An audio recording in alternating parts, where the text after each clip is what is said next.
ताली बजाए परमेश्वर के लिए और जोर से हालेलुया। धन्यवाद और धन्यवाद और धन्यवाद करे परमेश्वर का।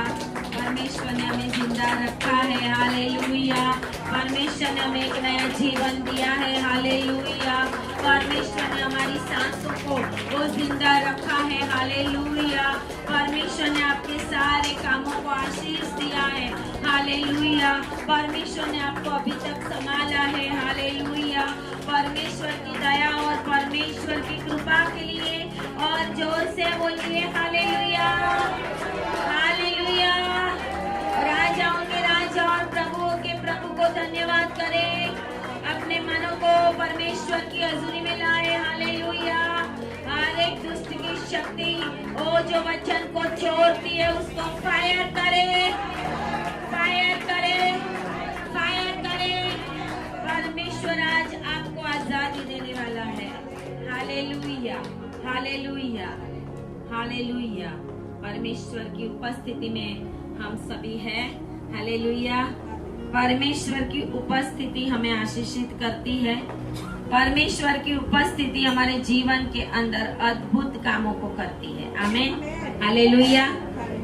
परमेश्वर जब हमारे साथ होता है, लेकिन परमेश्वर का हमारे साथ होने के सामने प्रभु ने हमें एक आज्ञा दी है कि जो तू मेरी आज्ञा में चलेगा तो, आमीन, हालेलुया। परमेश्वर आशीष दे देता है। परमेश्वर बहुत सारी चीजें जो हम मांगते हैं वो दे देता है। कभी कभी हमें जब हम प्रभु में नहीं भी होते तो भी परमेश्वर आशीष देता है, लेकिन बाइबल का वचन ये कहता है कि जो तू मेरी आज्ञाओं में रहेगा तो, व्यवस्था विवरण ड्यूटरोनॉमी 28 में आशीष और श्राप दोनों लिखे हुए है ना। और परमेश्वर ने जब मूसा को होरेब पहाड़ के ऊपर बुलाया और परमेश्वर ने वाचाएं दी और आज्ञाएं दी परमेश्वर ने, तो परमेश्वर ने वो इज़राइल प्रजा के लिए दी थी, हालेलुया। परमेश्वर ने वो इज़राइल प्रजा के लिए दी थी, लेकिन उसके बाद यीशु मसीह के अंदर वो सारी आज्ञाएं और वाचाएं हमें भी इज़राइली गिना गया है, इसके लिए हमारे लिए भी है, आमीन, हालेलुया। तो वो सारी आशीष जो प्रभु ने बाइबल के वचन के अंदर लिखी है वो सारी हमारे लिए हैं, लेकिन उसके लिए हमें परमेश्वर के अंदर बने रहना बहुत जरूरी है, हालेलुया। जब हम लोगों को बोलेंगे कि प्रभु में बने रहो, प्रभु जो कहता है वो ही करो, परमेश्वर की उपस्थिति में रहो, तो कभी कभी लोगों को अच्छा नहीं लगता जो नहीं रहते उनको, है ना। उनको ऐसा होता है, ऐसा नहीं, संडे है और संडे को हम बस चर्च में जाके आ गए, बात खत्म हो गई, इतना ही काफी नहीं है, हालेलुया। परमेश्वर ने विश्राम वार ठहराया, सबत का दिन ठहराया, वो ही बाद में पुनरुत्थान का दिन कहलाया, आमीन, हालेलुया। तो आज हम देखेंगे, वचन में जाएंगे कि क्या परमेश्वर ने हमें साबत के दिन के लिए आज्ञाएं दी है और हमें क्या करना है और कैसी रीति से परमेश्वर ने इस दिन को ब्लेस किया है। और अगर हम परमेश्वर की योजना में रहते हैं तो प्रभु आज हमें भी ब्लेस करने वाला है, आमीन, हालेलुया। तो मार्क उसका दूसरा अध्याय, मार्कुस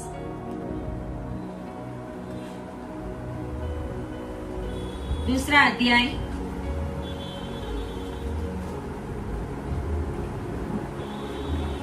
उसकी 23 वर्ष मैं पढ़ रही हूँ, वहां से हम 28 तक पढ़ेंगे।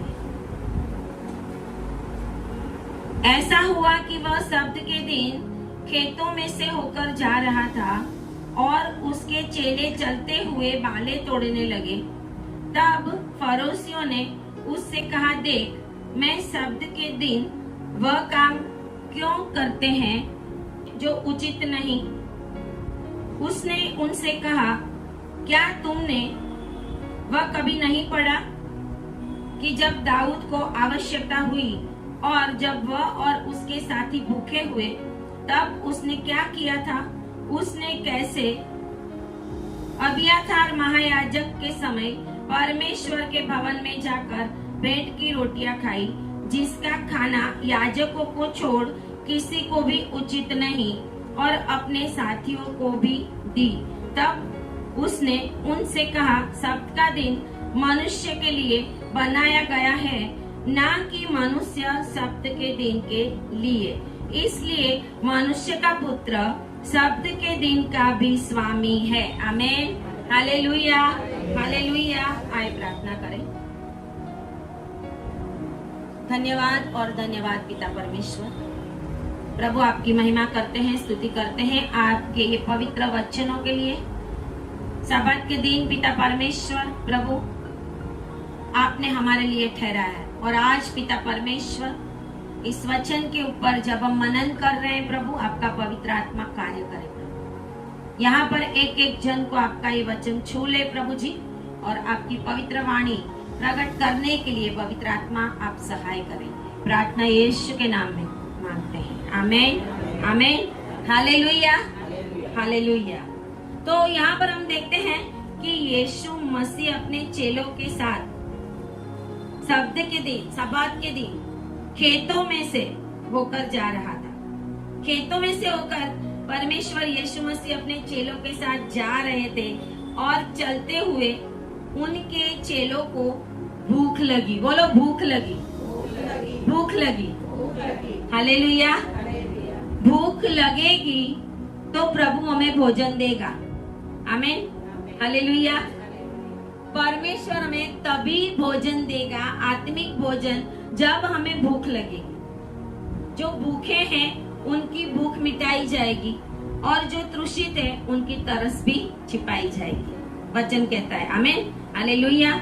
बोलिए आज मैं परमेश्वर के वचन के लिए भूखा हूँ। आमीन, हालेलुया।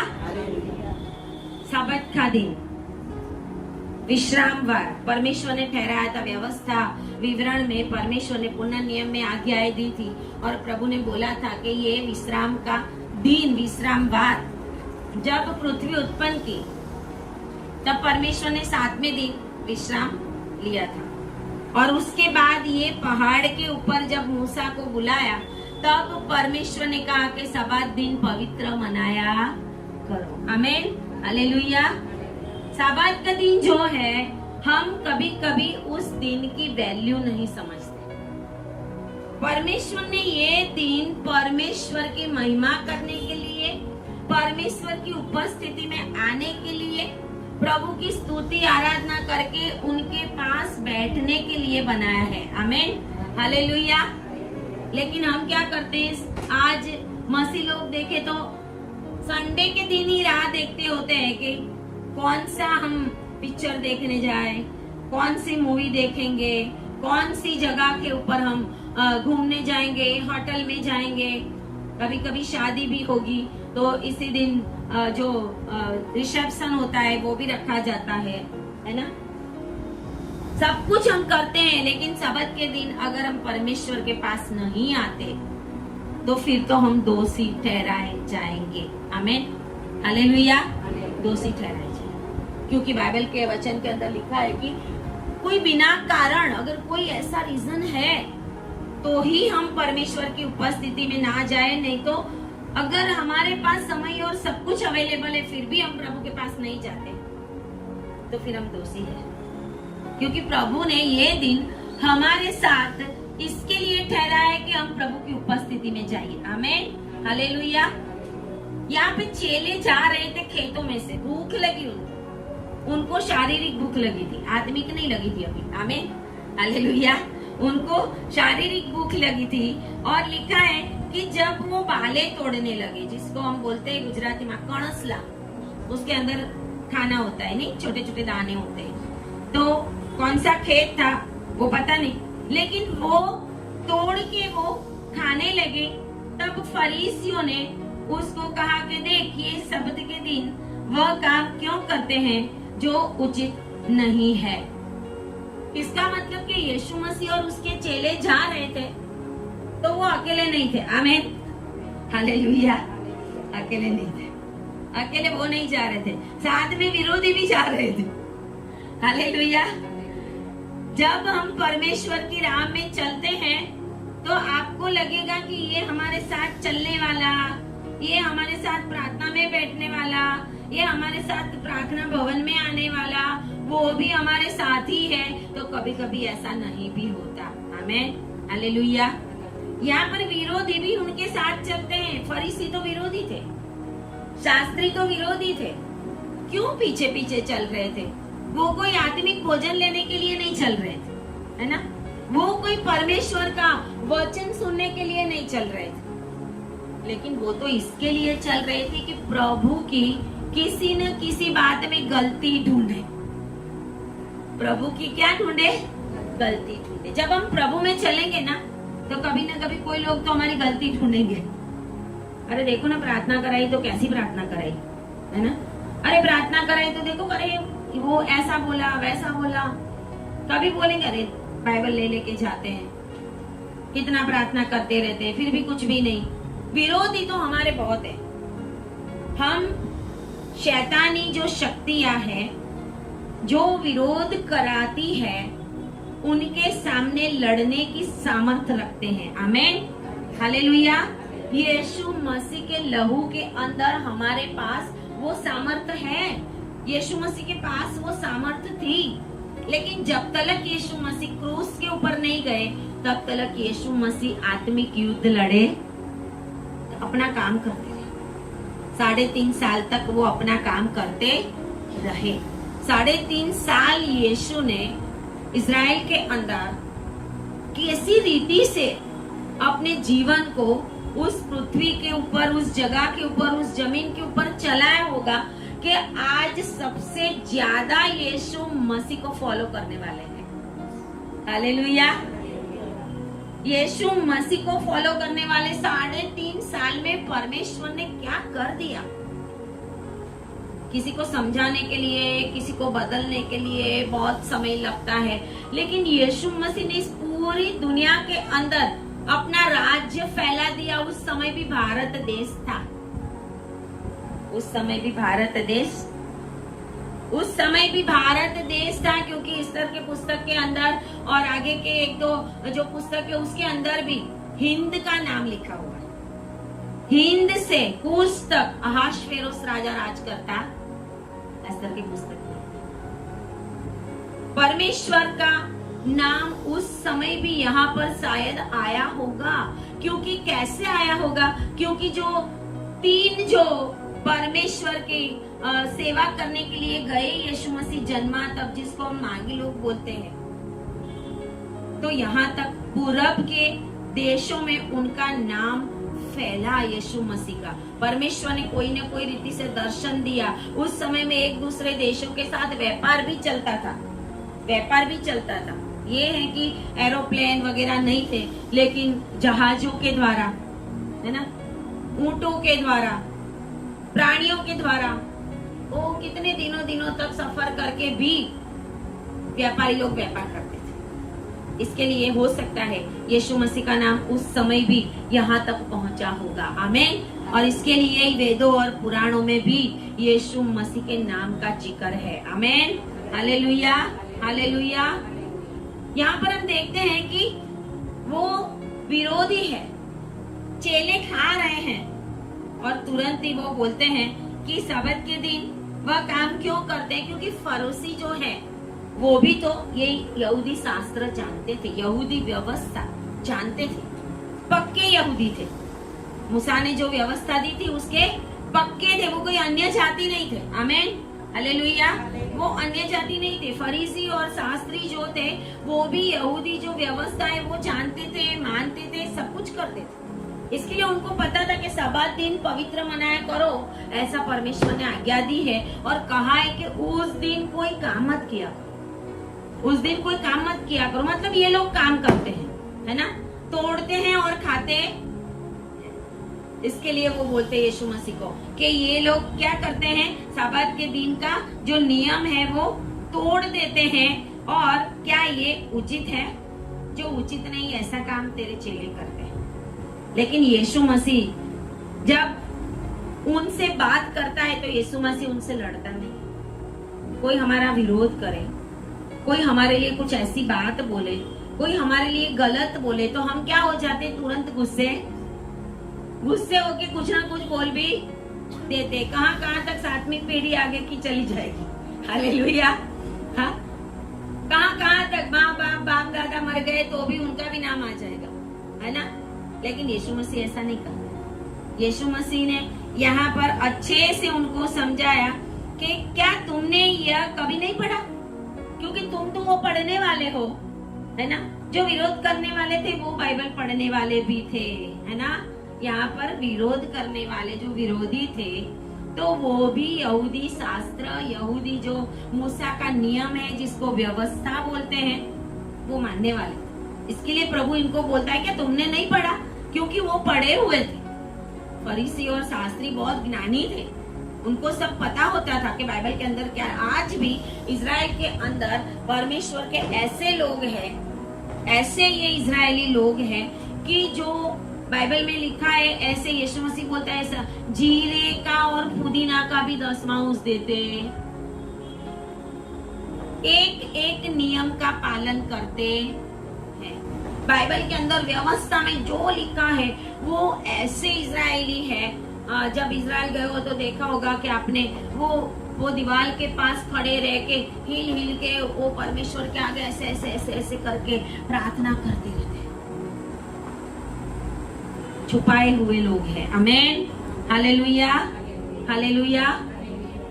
जब हमें लगता है कि हम अकेले हैं, जब हमें लगता है कि हम थोड़े हैं, लेकिन परमेश्वर कहता है एलिया को कि तू नहीं, तेरे जैसे और मैंने बचा के रखा है। Hallelujah, hallelujah.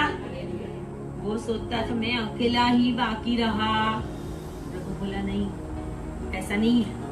हम सोचते हैं हम यहाँ पर बहुत कम है, लेकिन आपको पता नहीं परमेश्वर ने बहुत लोगों को छुपा कर रखा है। आमीन, हालेलुया। समय आने पर वो ही लोग आपको मदद करेंगे।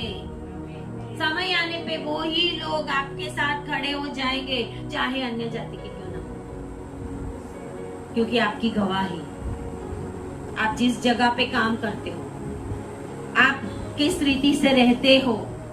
कभी कभी हम तो अपने समाज में रहते होते हैं, लेकिन जो लोग अन्य जातियों के साथ भी रहते हैं, वहां पर सोसाइटियों में, सब जगह पे आपका जीवन क्या है।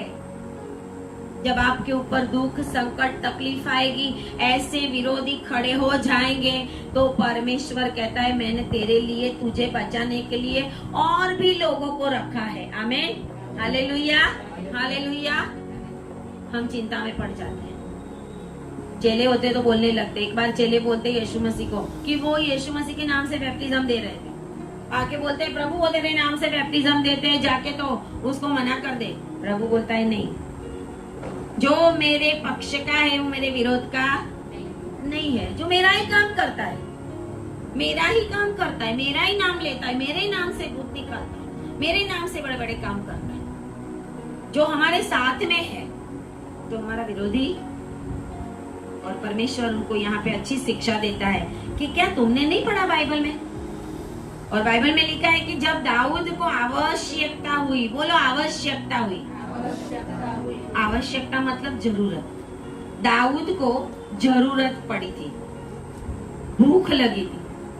दाऊद जब योनातान के पास से मित्रता करके उसको बोलता है कि तेरा पिता शाऊल मुझे मारने को चाहता है, और वो उसके साथ बात करता है कि मैं तीर ये साइड फेंकूं तो तू ये करना, वो साइड फेंकूं मैं ये बोलूं तो भाग जाना, ये बोलूं तो आ जाना। फिर पता चल गया योनाथान को कि नहीं, शाऊल मेरे पिता दाऊद को मारने वाला है, इसके लिए वो दाऊद को भगा देता है। दाऊद भाग जाता है, और दाऊद जब भाग जाता है, और यहाँ पर लिखा है ऐसे कि अब्यातार महायाजक के समय में परमेश्वर के भवन में गया वो। नोब देश था वो। कौन सा देश था? पहला समूएल और उसका 21।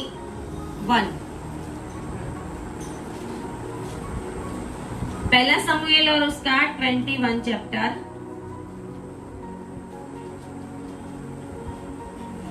उसमें लिखा है कि दाऊद नोब को गया। नोब है वो याजकों का नगर था। याजक लोग उस समय में नोब देश में रहते थे। परमेश्वर ने वो जगह उनके लिए ठहराई थी। जितने भी याजक थे वो कौन से देश में रहते थे? नोब नामक देश में रहते थे। नोब नामक जगह पे रहते थे वो। और जब योनाथान से अलग होकर दाऊद वहां से निकला तो दाऊद और कहीं पे भी नहीं गया, लेकिन दाऊद जहां पर परमेश्वर के याजक लोग रहते थे वो जगह पर गया। आमीन, हालेलुया। दाऊद के ऊपर संकट आया। दाऊद को पता चल गया कि शाऊल मुझे मारने वाला है। उसने कहा था कि चांद का दिन है, नया चांद है और मेरी जगह खाली होगी। अगर तेरा पिता मेरी जगह देख के गुस्से हो जाए तो फिर समझ जाना कि वो मुझे मारने वाला है। और अगर मेरी जगह खाली देख के, क्योंकि दाऊद तो शाऊल के पास था ना, वहां से वो भागा था, वो मारने वाला था इसके लिए। तो वो कहता अगर मेरी जगह खाली देखकर तेरा पिता गुस्से ना हो तो फिर समझ लेना कि वो मुझे कुछ करने वाला नहीं है। और जैसे ही योनाथान और शाऊल और सारे जो राज कर्मचारी बैठे थे वहां पे दाऊद की जगह खाली थी। और शाऊल ने वो देखा, क्योंकि शाऊल ने तो उसको मारने का प्लान किया और इसके लिए वो गुस्से हो गया और अपने बेटे के ऊपर गुस्से हुआ। वो सारी बातें 20 में लिखी हुई है, चैप्टर 20 में आप घर जाके पढ़ना, बराबर। और जब इसको पता चला उसने, योनाथान ने बोला कि नहीं, मेरा पिता तुझे मार देगा, तू भाग जा। योनाथान शाऊल का बेटा, जो शत्रु था उसका बेटा, योनाथान दाऊद को इतना प्यार करता था कि दोनों का मन एक था। आमीन, हालेलुया। शत्रु के घर में से परमेश्वर आपके लिए पॉजिटिव कामों को करना शुरू करेगा। हालेलुया। शत्रु के घर में से आपके फेवर करने वाले लोग खड़े हो जाएंगे। Hallelujah, hallelujah. शत्रु आपको हराने की, मारने की, तोड़ने की कोशिश करेगा, लेकिन मैंने बीच में बात बताई थी ना कि मेरे पापा रात को आते थे और मारने के लिए खड़ा किया था। उसी में से, मारने वालों में से एक जन उनको पहचान गया और बोले नहीं भाई ये तो ये है, इनको मत मारना, उनको तो मैं जानता हूँ, बहुत अच्छा है। शत्रु के अंदर से आपको बचाने वाले लोग मिलेंगे। आमीन, हालेलुया। ऐसा समय आएगा, उस समय में परमेश्वर अपने लोगों के विरोधियों में से ही आपके लिए, आपको प्यार करने वाले लोग खड़ा करेगा। हालेलुया। बहुत सारे लोग सोचते हैं, डरते हैं, क्या होगा क्या नहीं। परमेश्वर कहते हैं डरना नहीं है, उस समय आपको सब कुछ पवित्र आत्मा ही सिखाएगा। हालेलुया। जब हम प्रभु में रहते हैं, इसके लिए दाऊद जब उसको पता चला तो और कहीं जा सकता था, किसी और के पास जा सकता था, लेकिन सबसे पहले जहां पर परमेश्वर के याजक लोग रहते थे उस जगह के ऊपर गया। हालेलुया। सेफ जगह के ऊपर गया। जब हमारे ऊपर संकट आता है, दुख आता है, तकलीफ आती है, किसी भी रीति से शैतान परेशान करता है हमें, तो हमें किसके पास जाना चाहिए? जो प्रभु में नहीं है उनके पास, या जो प्रभु में है के पास। हम अपनी प्रेयर रिक्वेस्ट जाकर, जो कभी प्रार्थना ही नहीं करने वाले, उनको जाके देंगे। आपको बोलेंगे हम प्रार्थना करेंगे, वो कभी करेंगे ही नहीं। बोलेंगे सुन लेंगे और 10 जन को वो बात बताएंगे, बदनामी भी करेंगे। परमेश्वर के लोग परमेश्वर ने आपके लिए रखे हुए हैं इस देश के अंदर। आमीन, हालेलुया। परमेश्वर के याजकों के पास वो जाता है और लिखा है कि गया और अहीमेलेक याजक के पास आया। ये अहीमेलेक का बेटा, जो हमने मार्कुस 2 में पढ़ा, उसके बेटे का नाम अब्याथार था, वो याजक था। इसका मतलब कि अहीमेलेक है वो थोड़ा उम्र वाला और बुजुर्ग आदमी बन गया होगा, क्योंकि यीशु मसीह ने कहा कि उस समय अब्याथार याजक के समय में अहीमेलेक उसका पिता था, उसका बेटा अब्याथार याजक था। और कहते हैं कि वो वहां पे जाता है और वो उसको देख के उसको पूछता है, थर थराता है दाऊद को देख के कि क्या हुआ, क्या हुआ, क्यों इतना तू आया है यहाँ पर? डरने लगा वो, और वो सारी बातें बताता है उससे। और यहाँ पर ये जो बात है वो कहता है कि भूख लगी, मेरे साथ कुछ साथी भी है। इसका मतलब दाऊद के साथ भी कुछ लोग थे। और वो कहता है कि 3री आयत में, अब तेरे हाथ में क्या है? 5 रोटी और जो कुछ भी है मुझे दे, क्योंकि मुझे भूख लगी है, मेरे साथ जो भी है उनको भी भूख लगी है। तो याजक बोलता है कि मेरे पास तो साधारण रोटी नहीं है, ये तो परमेश्वर की अर्पित रोटी है, प्रभु को अर्पण की गई रोटी है, वो याजक के सिवा और कोई नहीं खा सकता था। और दाऊद याजक नहीं था, दाऊद राजा था, दाऊद वो खा नहीं सकता था। लेकिन फिर भी दाऊद ने कहा उसको कि मुझे भूख लगी है। तो उसने बोला कि क्या तुम पवित्र हो? पवित्र हो क्या? स्त्रियों के संग तुम्हारी कोई भी बात हुई या उपस्थिति उनकी स्त्रियों के बीच में आप गए नहीं हो? ऐसा अगर पवित्र हो तो मैं आपको दे सकता हूँ। और उसने कहा कि हाँ, हम तो कितने दिनों से स्त्रियों से अलग ही रखे गए हैं, इसके लिए पवित्र ही है। और उसने उनको खाने के लिए रोटी दी, दाऊद ने भी खाई और उसके साथ जो भी थे उन्होंने भी खाई। ये बातें यहाँ पे 1 शमूएल उसमें लिखी है। और इन्हीं बातों का जिक्र करके यीशु मसीह कहता है कि क्या तुमने वो नहीं पढ़ा? क्योंकि वो ओल्ड टेस्टामेंट मानने वाले लोग थे। आमीन, हालेलुया। वो ये दाऊद को मानने वाले लोग थे, वो शमूएल को मानने वाले लोग थे, वो सारी ओल्ड टेस्टामेंट की बातों को जानने वाले। इसके लिए परमेश्वर उनको ये पूछता है कि आपको नहीं पता खाया?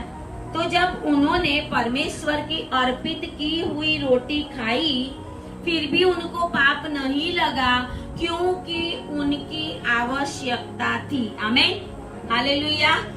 क्योंकि उनकी जरूरत थी। परमेश्वर ने जब हमें इस दुनिया में रखा है तो परमेश्वर हमें कठोर नियम नहीं दिए। यहाँ पे ये दिखाता है प्रभु की दया। आमीन, हालेलुया। प्रभु की क्या दिखाती है? यहाँ पे दया दिखाई है कि अगर दाऊद ने वो खाया तो दाऊद मर जाना चाहिए, दाऊद के साथ जो है वो भी मर जाने चाहिए, क्योंकि अर्पित रोटी खा रहे। और दाऊद ने मांगा, भूख लगी और उसने दिया भी, लेकिन उसके बाद वो मरे नहीं। हमारी आवश्यकता और हमारी जरूरत परमेश्वर के लिए पहला है। आमीन, हालेलुया। हम रोते रहे कुछ चीज के लिए, हम मांगते रहे प्रभु से, और हमें भूख लगी और हम बोले प्रार्थना करो प्रार्थना करो। अरे भूख लगी है पहले, हालेलुया हालेलुया। पहले भूख लगी, अरे प्रार्थना करो, भूख लगी है, हालेलुया। आवश्यकता थी दाऊद की, भूख लगी थी भाई। पहले प्रभु के भवन में गया वो याजक, क्योंकि मिलाप वाला तंबू यहाँ पे था, नोब में। मिलाप वाला तंबू कहाँ पर था? नोब देश में। वो रोटी कहाँ से लाया? मिलाप वाले तंबू के अंदर से, जो प्रभु को चढ़ाई जाती थी। जब इजरायली मिस्र में से आए और कनान देश में प्रवेश किया, उसके बाद ये नोब देश के अंदर याजकों का जो नगर बनाया, उसके अंदर मिलाप वाला तंबू था, और वहां पर याजक लोग परमेश्वर को अर्पण किया करते थे। इसका मतलब परमेश्वर कितना महान है कि जो अपनी चीजें जो उनको चढ़ाई गई है, वो चीजें वो दाऊद को और उनके साथ जो भी है उनको खाने के लिए देता है, क्योंकि दाऊद की आवश्यकता थी। आमीन, हालेलुया। हमारी जरूरत, हमें क्या चाहिए प्रभु देखता है। उस समय नियम कठोर नहीं बना, प्रभु बोलता नहीं तो कि नहीं नियम है ऐसा। यही बात प्रभु बताते कि अभी इनकी आवश्यकता है कि खेतों में से जा रहे, भूख लगी तो तोड़ के खाते हैं, तो सात दिन का भंग होता। आमीन, हालेलुया। जरूरत है उनको, हमारी जरूरत ना हो फिर भी हम घूमते घामते रहेंगे शैतान के जैसा। और अय्यूब के पास जाके आया और प्रभु बोलता है तू किधर जाके आया? अरे मैं पृथ्वी के ऊपर आम तेम डोलता डालता आया हूँ, है ना। बहुत सारे लोग संडे को डोलते डालते रहते हैं, क्या करते हैं? इधर उधर। अरे भाई उठ के पहले प्रभु के पास तो जाओ, हालेलुया। अगर सुबह में नहीं गए तो शाम को यहाँ पे आ जाओ, हालेलुया हालेलुया। तो सुबह में भी नहीं जाते, शाम पे भी नहीं जाते, घर में मजा करते हैं, होटल में खाना खाने जाते हैं। आपकी आवश्यकता है, वो आवश्यकता होगी तो प्रभु माफ करेगा। आमीन, आवश्यकता होगी तो प्रभु माफ। कभी कभी हमें ऐसा काम पड़ जाता है, दो काम के लिए शब्द का भंग परमेश्वर मान्य कर लेता है और आपको परमेश्वर गलत नहीं ठहराएगा। पहला तो ये कि आपकी जरूरत है, आपको जाना ही पड़ा। जैसे है कोई नाइट में जॉब करना है, अभी यहाँ पे आ नहीं सकते, या कोई ऐसा समय है कि जिस समय में बहुत सारी नर्सेस सुबह के समय में जॉब पे होती है, उनकी आवश्यकता है, उनको वहाँ पे हाजिर रहना जरूरी है तो माफ हो सकता है। घर पे सोए रहेंगे तो आराम से सपने देखेंगे मुंगेरी लाल के कि मैं दुबई जाऊं, कि मैं यूके जाऊं, कि मैं यूएस जाऊं, हाँ? और प्रभु की हजूरी में जाएंगे। अगर कोई दिन ऐसा हो गया, तबीयत खराब हो गई, ऐसा है कि हम कहीं पे नहीं जा सकते, तो हम घर में बैठकर तो परमेश्वर की उपस्थिति में जा सकते हैं। आज तो ऑनलाइन कितना कुछ है, ऑनलाइन सब कुछ है ना? कितने वर्शिप है वो अटेंड कर सकते हैं। कितना परमेश्वर की उपस्थिति में सबत के दिन जाना बहुत जरूरी होता है। आमीन, हालेलुया। परमेश्वर चाहता है कि मेरे लोग मेरी उपस्थिति में आए। उसके लिए परमेश्वर ने कहा कि तुम्हारे लिए विश्राम का दिन है। तुम्हारे 6 दिन काम करने का, 7वें दिन आपको भी विश्राम करने का, ताकि हमें भी विश्राम मिले और परमेश्वर के साथ संगति भी। इसके लिए कोई भी संडे हमारा ऐसा नहीं होना चाहिए। कभी कभी लोग सुबह में चर्च में नहीं जाते, शाम को भी नहीं आते। ऐसा कभी भी नहीं करना। उस दिन का हिसाब लिया जाएगा, हिसाब लिया जाएगा। परमेश्वर चाहता है कि हम उसकी उपस्थिति में रहे 2 बातों के लिए। सबसे पहला तो अगर आपकी जरूरत है, कुछ आवश्यकता है, कुछ ऐसा ना हम टाल सके, ऐसा कोई काम है, उसी बात के लिए परमेश्वर हमें माफ करता है। दूसरी बात है भलाई के काम करने के लिए। बोलो, भलाई के काम करने के लिए। भलाई के काम अगर करना है और उस दिन हम नहीं गए परमेश्वर की उपस्थिति में, तो वो आपके लिए आशीष का कारण बनेगा। जैसे कि कोई बीमार है और आपको उसको कुछ हेल्प करने के लिए जाना है। अगर सबत का दिन है और भलाई का काम एक जगह पे कर रहे हो, तो प्रभु की उपस्थिति में नहीं है तो माफ किया जाता है। मैं बाइबल के वचन से कह रही हूँ। आमीन, हालेलुया। जाना ही पड़ेगा। हिसाब एक एक पल का देना है प्रभु को। एक एक पल का हिसाब देना। 70, 80 साल, 100 साल परमेश्वर के आगे बैठना पड़ेगा। प्रभु बोलेगा, जिस रीति से मैंने तुझे आशीष दिया, जिस रीति से मैंने तेरे ऊपर उपकार किया, उस रीति से क्या तूने मुझे बदला दिया? क्या तूने मुझसे ऐसा प्यार किया? भलाई के काम। इसके लिए संडे को एक काम है हमें परमेश्वर की उपस्थिति में जाना, और दूसरा है भलाई के काम करना है। अगर हम वो नहीं करते तो हम दोषित ठहरते हैं। इसके लिए प्रभु कहता है कि चेलों की आवश्यकता थी। जब दाऊद की आवश्यकता थी तो दाऊद ने वो अर्पित रोटी खाई, तो अभी ये चेले खा रहे हैं। मतलब वो बोल रहे थे फरीसी कि ये काम कर रहे हैं, तोड़ते हैं और खाते हैं। क्यों? क्योंकि उस समय में नियम था कि सब्बात के दिन खाना भी नहीं पकाते थे। आज भी इजराइल में यहूदी लोग हैं, उनका नियम तो वही है। शाम को 6:30 को, उनका 6, 6:30 को सारे मार्केट वार्केट सब बंद हो जाएंगे। जब उनका शाम से दिन शुरू होता है ना, वो उत्पत्ति के पुस्तक को अभी तक फॉलो करते हैं। सांझ हुई और भोर हुई, पहला दिन। आमीन, हालेलुया। सबसे पहला सांझ हुई थी, परमेश्वर ने पहला दिन कहलाया। और हम आज सबत दिन के शुरुआत में प्रभु के पास बैठे हैं। आमीन, हालेलुया। शाम का दिन दिनों की शुरुआत का दिन है, क्योंकि बाइबल का वचन कहता है कि सांझ हुई और भोर हुई, पहला दिन। मतलब पहले सुबह और फिर सांझ, वो दिन बाइबल में नहीं गिना जाता। पहले सांझ और फिर सुबह। हालेलुया। और परमेश्वर कहते हैं कि उन्होंने जो खाया था और परमेश्वर के भवन में जाकर बैठ की रोटियां खाई, जिसका खाना याजकों को छोड़ और कोई नहीं खा सकता था। परमेश्वर ने याजकों का खाना, मतलब अपना खाना, वो दाऊद को दिलवाया था। और यहाँ पर लिखा है, तब उसने उनसे कहा, सबत का दिन मनुष्य के लिए बनाया गया है। आमीन, हालेलुया। सबत का दिन मनुष्य के लिए बनाया गया है, ना कि मनुष्य सबत के दिन के लिए बनाया गया है। मनुष्य को विश्राम वार चाहिए, आराम चाहिए, प्रभु की उपस्थिति में आना है। इसके लिए मनुष्य के लिए सबत का दिन बनाया गया है। मनुष्य सबत के दिन के लिए नहीं बनाया गया। आमीन, हालेलुया। और कहते हैं कि इनको ये माफ है, ये जो करते हैं वो माफ है, क्योंकि उस समय में खाना भी अगले दिन बना देते थे। आज भी वो लोग ऐसा करते हैं, सबत दिन की शुरुआत होती है उसके पहले सब कर देते हैं। तो यीशु मसीह कहता है क्यों, उसका रीजन बताते, इसलिए मनुष्य का पुत्र सबत के दिन का भी स्वामी है। जिस मंदिर में उस रोटी को अर्पण किया था जिस परमेश्वर को, वो रोटी अगर परमेश्वर ने और याजक के द्वारा प्रभु ने दाऊद और उसके साथियों को दी, वो ही परमेश्वर आज तो उस चेलों के साथ चल रहा है। आमीन, हालेलुया। वो ही परमेश्वर चल रहा है। इसके लिए वो कहता है कि परमेश्वर जो है मनुष्य का पुत्र सबत के दिन का भी स्वामी है। जिस मंदिर में वो चढ़ाई जाती थी रोटियां, वो प्रभु ही आज उनके साथ है। तो वो तो मेरी उपस्थिति में है। आमीन, हालेलुया। परमेश्वर की उपस्थिति में वो चेले थे, प्रभु के साथ सेवा में थे। हालेलुया।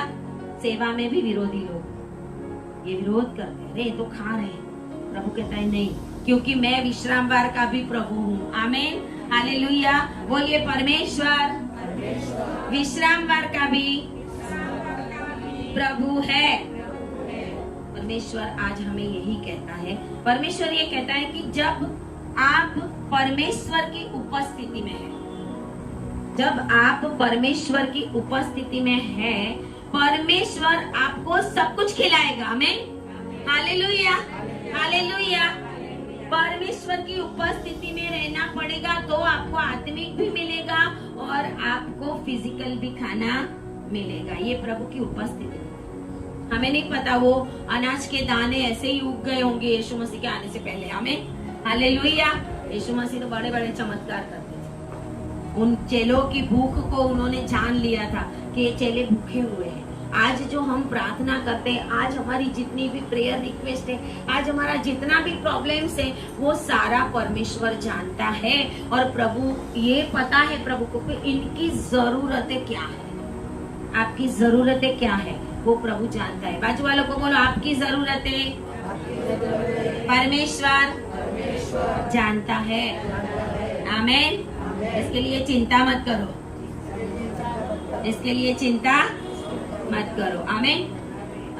मत्ती उसका 22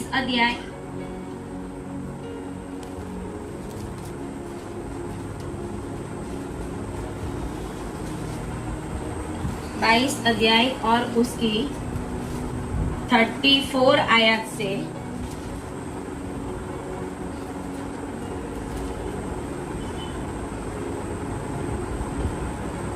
यहाँ पर भी हम देखते हैं 34 आयत में, फरीसियों ने सुना कि यीशु ने सदूकियों का मुंह बंद कर दिया, तो वे इकट्ठे हुए।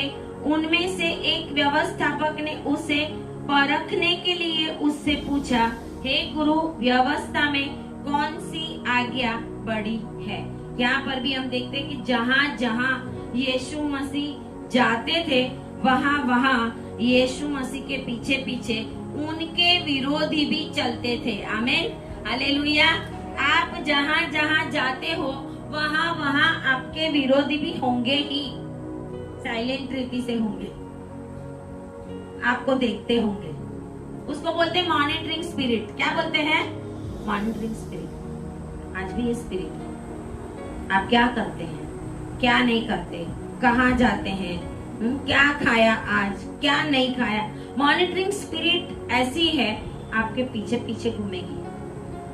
आपने किसी से कुछ अच्छी बातें की तो वो सुनती है, वो सुनती है। शैतान हमारे मन के विचार जान सकता, वो तो यीशु मसीह जान सकता है। लेकिन हम क्या करते हैं, हमारे अंदर भी एक बड़बड़ करने की आत्मा होती है, हम सब कुछ बड़बड़ कर देते हैं। इसके लिए हम अरे कहाँ से पता चला और क्या हुआ, अरे मॉनिटरिंग स्पिरिट जो तुम्हें दिखेगी, शैतान लगा के रखता है मॉनिटरिंग स्पिरिट। उसके बहुत सारे उसके पास चेले हैं उसके, जैसे यीशु मसीह के पास है स्वर्गदूत, ऐसे शैतान के पास भी उसके बहुत सारे ऐसी आत्माएं हैं जिनको वो आज्ञा करता है। एक बार ऐसा हुआ था, कुछ साल हुए और इसी एरिया के अंदर, इसलिए मैं नाम नहीं दूंगी, वो बहन ने मुझे बोला कि मेरे घर पे आना, मेरे नहीं यहाँ पे लेके आए थे एक बार, तो बोले कि इस बेटे के लिए प्रार्थना करना है। 2 बेटे थे, वो बेटे के लिए मैंने प्रार्थना की तो मुझे पता चला कि इसके अंदर दुष्ट आत्मा है,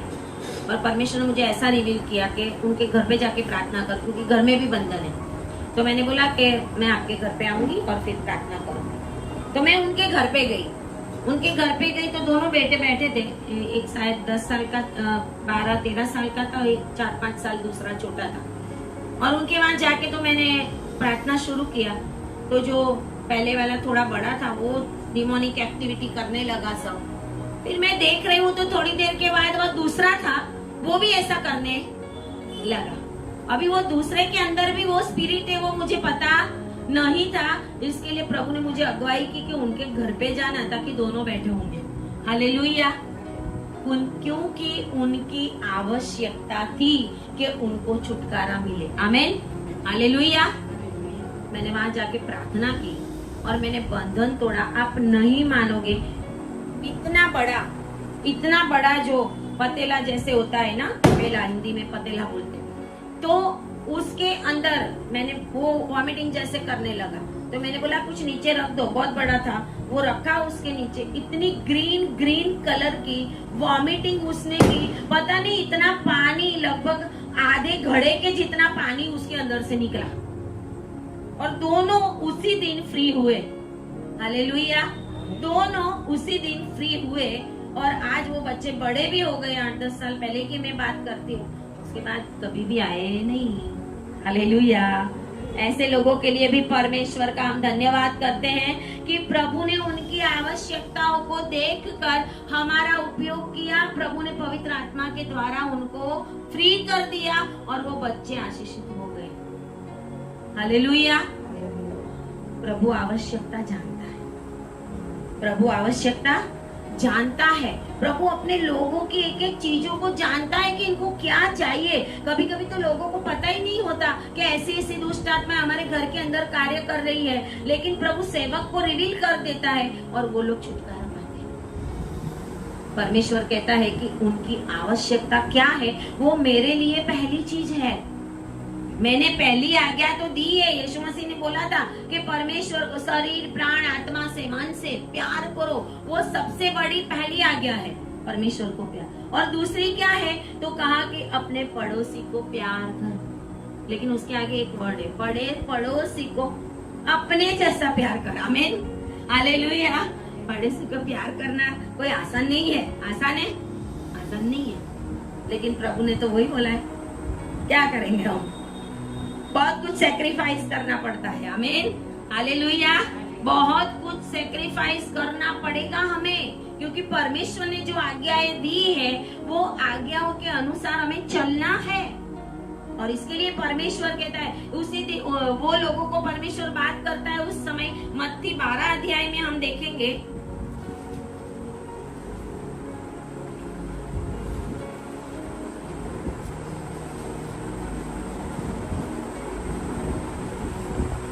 मत्ती 12 और उसकी पहली आयत, उसके अंदर यही बातें लिखी गई है जो हमने मार्कुस 2 में पढ़ी।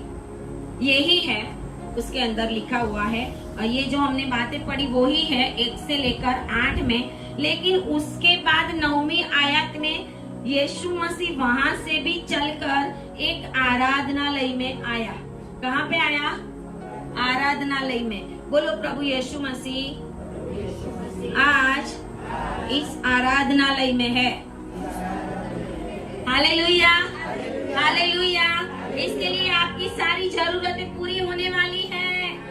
इसके लिए आपके सारे काम पूरे होने वाले हैं। इसके लिए परमेश्वर आपकी जरूरतों को पूरा करने के लिए डिवाइन हेल्पर्स एंड एंजल्स लगा रहा है आज। हालेलुया। क्योंकि आज आप परमेश्वर की उपस्थिति में हो। सब्बात के दिन परमेश्वर की उपस्थिति में रहना बहुत जरूरी है। Hallelujah, hallelujah. यीशु मसीह आराधनालय में सब्बात के दिन गया, वहां से ये बातें करके उसके बाद वहां पे जाके उसने एक सूखे हाथ वाले को, जिसका हाथ सूख गया था, और यीशु मसीह जब वहां पर गया उस समय भी वो लोगों ने बोला, यीशु पर दोष लगाया 10वीं आयत में और पूछा क्या सब्बात के दिन चंगा करना उचित है? Hallelujah, hallelujah. कोई हमें कुछ टोके ना तो हम वो काम दूसरी बार नहीं करेंगे, है ना। प्रभु का काम करेंगे तो भी डर लगता है लोगों को। यीशु मसीह ने यहाँ पर चेलों को बोला, खाते गाने रहने दो, मैं हूँ तुम्हारे साथ, मैं तुम्हारा प्रभु हूँ, मेरी उपस्थिति में चल रहे तो कुछ भी करेंगे। हालेलुया, क्योंकि सबद का प्रभु हमारे साथ चल रहा है। आमीन, हालेलुया। और वो ही प्रभु, वो लोग उनकी टीका कर रहे थे, दोष लगा रहे थे, तो क्या प्रभु यीशु मसीह ने आराधनालय में जाकर इस सूखे हाथ वाले मनुष्य को चंगा करना बंद किया? अरे मैं चंगा करूंगा तो क्या करेगा, वापस ये लोग तो बोलेंगे, वापस मेरी बुराई करेंगे, है ना। लेकिन यीशु मसीह ने अपना भलाई का काम जारी रखा। आमीन, हालेलुया। बाजू वालों को बोलो, भलाई के काम करते रहो, दुनिया चाहे उलट पुलट क्यों ना हो जाए। हालेलुया। सबत के दिन यहाँ आओगे, अरे किधर जा रहे हो, अरे आज तो संडे है, अरे खाना वाना खाओ, होटल में जाओ, है ना। हम तो अच्छा आत्मिक खाना खाने जा रहे हैं, क्योंकि इस आराधनालय में यीशु मसीह है। आमीन, हालेलुया। इस जगह पर यीशु मसीह ने उस सूखे हाथ वाले का जो हाथ है वो प्रभु ने चंगा कर दिया, और प्रभु ने उस मनुष्य को चंगाई दे दी। और वो लोग बोलते ही रहे, लेकिन 12 आयत में लिखा हुआ है, भला मनुष्य का मूल्य भेड़ से कितना बढ़कर है। परमेश्वर भले मनुष्य को जानता है, जो भलाई के काम करते हैं ना, इसके लिए बहुत सारे अन्य जाति के लोग जो हमसे भी ज्यादा अच्छे हैं, हमसे भी ज्यादा अच्छे हैं, हमसे भी ज्यादा पवित्र जीवन जीते हैं, सिर्फ यीशु मसीह परमेश्वर पता भलाई के काम करते हैं, दान धर्म करते हैं, गरीबों को देते हैं, विंटर सीजन में देते हैं, भूखों को खाना खिलाते हैं। इसके लिए ऐसे लोग भी आज परमेश्वर की ओर से आशीष को पाते हैं। आमीन, हालेलुया। इसके लिए आज आप परमेश्वर के कोई भी भलाई का काम कर रहे हो तो आप लोगों के लिए परमेश्वर की आशीष आ रही है, और परमेश्वर की सेवा के लिए भी आप जो कुछ दे रहे हो वो सेवा में इस्तेमाल हो रहा है, तो उसका भी फल आपको मिलने वाला है। और जो ऑनलाइन मुझे देख रहे हैं, वो अगर भलाई के काम करते हैं तो परमेश्वर की नजर आपके ऊपर है। हालेलुया। परमेश्वर आपकी हर एक जरूरतों को पूरा करने वाला है, चाहे दुनिया आपके ऊपर कितने भी दोष लगाए, यीशु मसीह आपके कामों का आपको बदला देने वाला परमेश्वर है। आमीन, हालेलुया। और यीशु मसीह ने उस मनुष्य को कहा, अपना हाथ बढ़ा, हाथ बढ़ा, बस इतना ही किया और वो चंगा हो गया। आमीन, हालेलुया। आए अपने हाथों को ऊपर करें और आपकी आशीष आ रही है, अपने हाथों को ऊपर करें और आपकी आशीष आ रही है। हालेलुया, बोलिए धन्यवाद, धन्यवाद, मेरी आशीष आ रही है। आज तक मैंने जो भी किया है उसके बदले में परमेश्वर की आशीष आ रही है। Hallelujah, hallelujah. आज तक आपने जो कुछ भी बोया उसके बदले में आपकी आशीष आ रही है। आज तक जितने भी सबत के दिन आपने भरे हैं और परमेश्वर की उपस्थिति में गए हैं, उनकी भी आशीष आपके ऊपर आ रही है, आपके ऊपर और आपके फैमिली के लिए आ रही है। आपकी आवश्यकताओं पूरी होने वाली है, आपके भलाई के कामों के ऊपर परमेश्वर की नजर है। Hallelujah, hallelujah, hallelujah. आए प्रार्थना करें।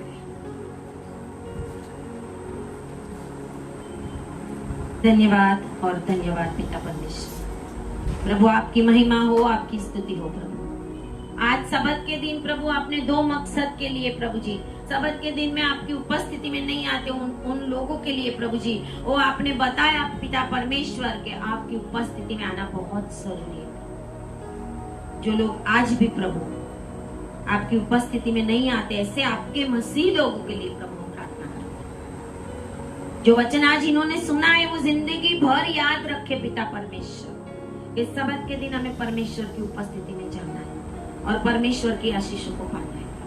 आज आपका दाहिना हाथ इन लोगों के ऊपर आए, जितने भी मुझे ऑनलाइन देख रहे उनके ऊपर भी प्रभु आपका दाहिना हाथ आए और वो आशीषित होने पाए, और ये वचन इनके जीवन में 60 गुना, 100 गुना और 70 गुना और बढ़ता ही जाए, बढ़ता ही जाए और बढ़ता ही जाए, इतने आशीष लेके आए।